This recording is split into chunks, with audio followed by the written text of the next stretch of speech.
I think self-awareness is really important. I mean, I think it was know thyself, Socrates, right?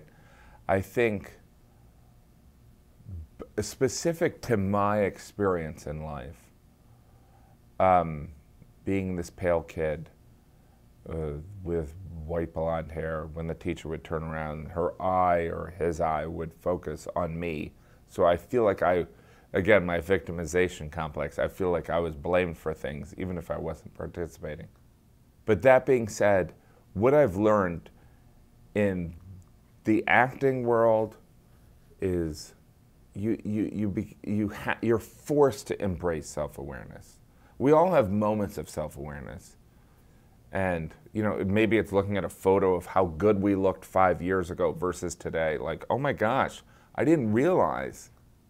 But with actors, they're forced to face the reality of who they are and how they come across.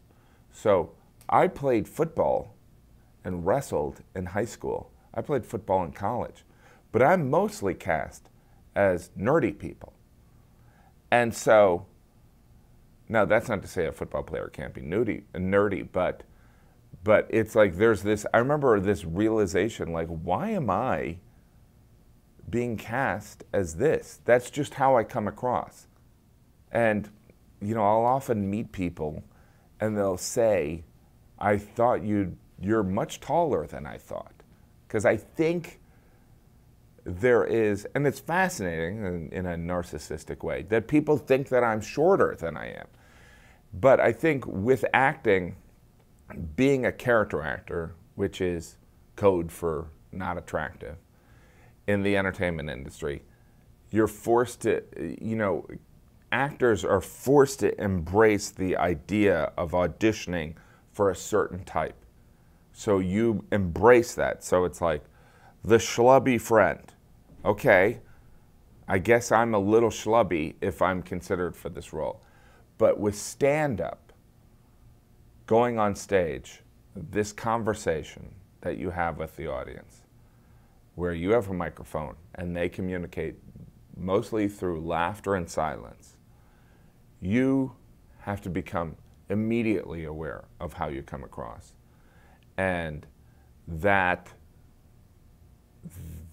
communication is, I think, vital for particularly my type of comedy. So if I didn't learn that when I would go on stage at this comedy club called Pips in Sheepshead Bay, Brooklyn, if I didn't realize that I was this white bread guy and everyone in the audience was like Italian and Jewish, and they looked at me like John Tesh. If I didn't address that, they would think I didn't have a self-awareness.